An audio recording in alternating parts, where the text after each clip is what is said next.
أعوذ بالله من الشيطان الرجيم. بسم الله الرحمن الرحيم. ألف لام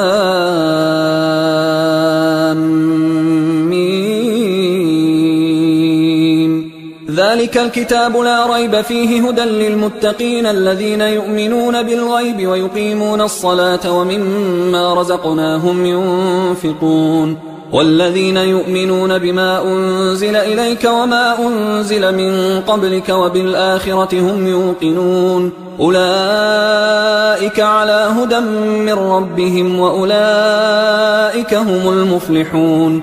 إن الذين كفروا سواء عليهم أأنذرتهم أم لم تنذرهم لا يؤمنون. ختم الله على قلوبهم وعلى سمعهم وعلى أبصارهم غشاوة ولهم عذاب عظيم.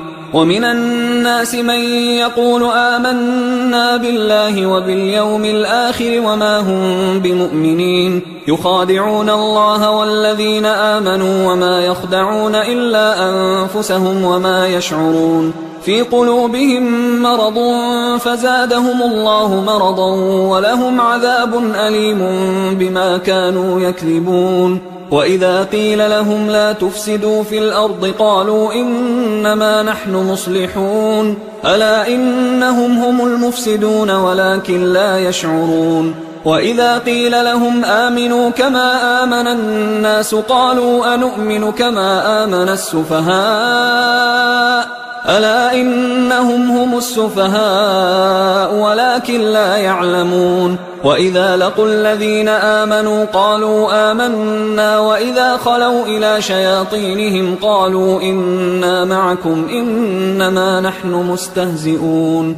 الله يستهزئ بهم ويمدهم في طغيانهم يعمهون. أولئك الذين اشتروا الضلالة بالهدى فما ربحت تجارتهم وما كانوا مهتدين.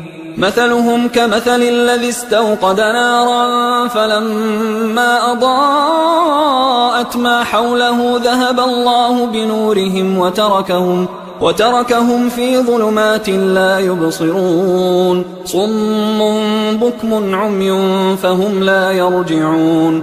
أو كصيب من السماء فيه ظلمات ورعد وبرق يجعلون أصابعهم في آذانهم من الصواعق حذر الموت والله محيط بالكافرين.